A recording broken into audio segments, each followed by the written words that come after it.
CM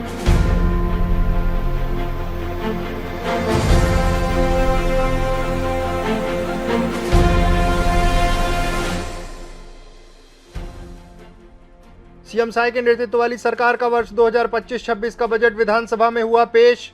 वित्त मंत्री Shri OP Chaudhary ने पेश किया 1,65,000 करोड़ रुपए का बजट। प्रदेश की गति पर केंद्रित है बजट पेश होने के बाद सीएम साय एवं वित्त मंत्री ने प्रेस कॉन्फ्रेंस को किया संबोधित।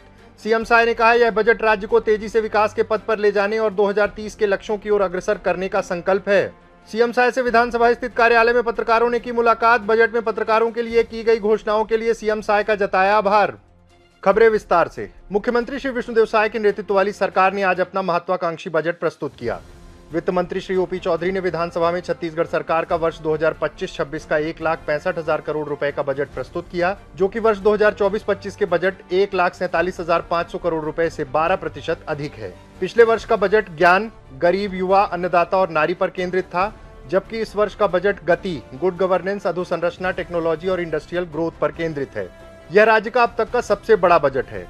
बजट में छत्तीसगढ़ सरकार ने कई प्रमुख घोषणाओं को पूरा करने के लिए बजट का प्रावधान किया है, जिसमें कृषक उन्नति योजना के लिए 10,000 करोड़, प्रधानमंत्री आवास योजना के लिए 8500 करोड़, महतारी वंदन योजना के लिए 5500 करोड़, मुख्यमंत्री खाद्यान्न सहायता योजना के लिए 4500 करोड़, 5 HP तक के कृषि पंपों को मुफ्त बिजली आपूर्ति के लिए 3500 करोड़ रुपए, आयुष्मान योजना के लिए 1500 करोड़ रुपए, सबके लिए आवास योजना के तहत शहरी क्षेत्रों में घरों के निर्माण के लिए 875 करोड़ रुपए, नई सड़कों के निर्माण के लिए लोक निर्माण विभाग को 2,000 करोड़ रुपए, गांवों में सड़कों के निर्माण के लिए 845 करोड़ रुपए, प्रधानमंत्री जनमन सड़क निर्माण योजना के तहत अत्यधिक पिछड़े आदिवासी क्षेत्र को मुख्य सड़क से जोड़ने के लिए 500 करोड़ रुपए, नगर पंचायतों और नगर पालिकाओं में रिंग रोड बनाने के लिए 100 करोड़ रुपए, जल संसाधन विभाग को कुल 3800 करोड़ रुपए आवंटित किए गए हैं।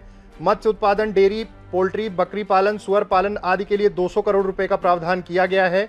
तेंदुपत्ता के लिए प्रति मानक बोरा 5500 रुपए का भुगतान करने के लिए 200 करोड़ रुपए से अधिक का प्रावधान, चरण पादुका प्रदान करने के लिए 50 करोड़ रुपए, मुख्यमंत्री समग्र ग्रामीण विकास योजना के लिए 200 करोड़ रुपए का प्रावधान किया गया है।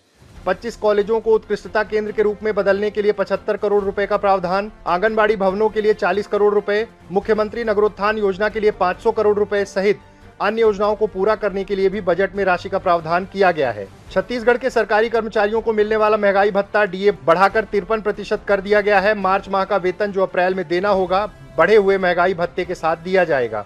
नक्सलवाद को समाप्त करने की लड़ाई में बस्तर फाइटर का सराहनीय योगदान मिला है। इसे देखते हुए इस साल 3200 अतिरिक्त बस्तर फाइटर के पदों का सृजन किया जाएगा। बजट में नए थानों का निर्माण, साइबर थानों का निर्माण का प्रावधान है। बजट में सुशासन, अधोसंरचना विकास में तेजी लाना, प्रौद्योगिकी और औद्योगिक विकास के साथ स्वास्थ्य, शिक्षा, इंफ्रास्ट्रक्चर के लिए बड़े प्रावधान किए गए हैं। बजट में 10 नई योजनाओं की घोषणा और उनमें बजट का प्रावधान किया गया है।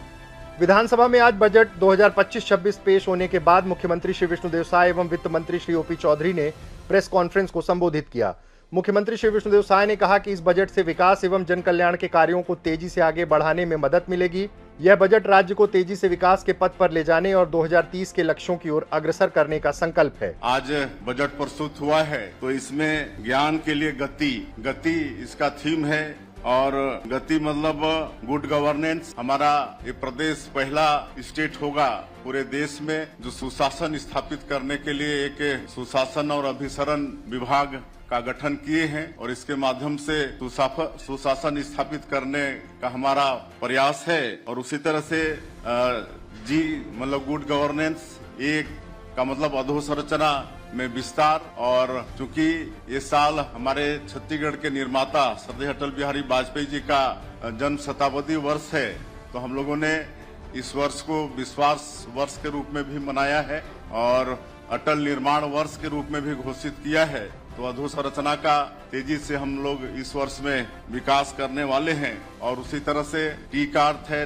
टेक्नोलॉजी का विकास, ज्यादा से ज्यादा टेक्नोलॉजी का अपने सरकारी कामों को निपटाने में उसका प्रयोग करेंगे। और आई का मतलब है इंडस्ट्रियल ग्रोथ, उद्योग धंधा तेजी से छत्तीसगढ़ में विकसित हो ताकि यहाँ पर निवेश भी आए और हम लोग नई उद्योग नीति भी लॉन्च किए हैं, जिसमें विशेषकर रोजगार को जोर दिए हैं कि अधिक से अधिक इन उद्योग धंधों के माध्यम से हमारे बेटा बेटियों को रोजगार मिले, तो ये गति का ये अर्थ हुआ है। सीएम साय ने कहा कि शासन की योजनाओं और कार्यों को जनता तक पहुंचाने, लोकतंत्र के चौथे स्तंभ को सशक्त बनाने हमारी सरकार संकल्पित है। उन्होंने कहा, यह बजट हमारे छत्तीसगढ़ के सुनहरे भविष्य का बजट है, प्रदेश के सभी वर्गों को नई ऊंचाइयों पर पहुंचाने का बजट है। ये बजट हमारे छत्तीसगढ़ के सुनहरे भविष्य का बजट है और ये बजट छत्तीसगढ़ के सभी वर्गों को नई ऊंचाइयों में पहुंचाने का ये बजट है। पिछले वर्ष 2024-25 में जो बजट प्रस्तुत हुआ था, उसका थीम था ज्ञान। ज्ञान का मतलब गरीब, यूथ, अन्नदाता किसान और नारी शक्ति महिला, और चारों के विकास पर पिछले साल का बजट में फोकस था।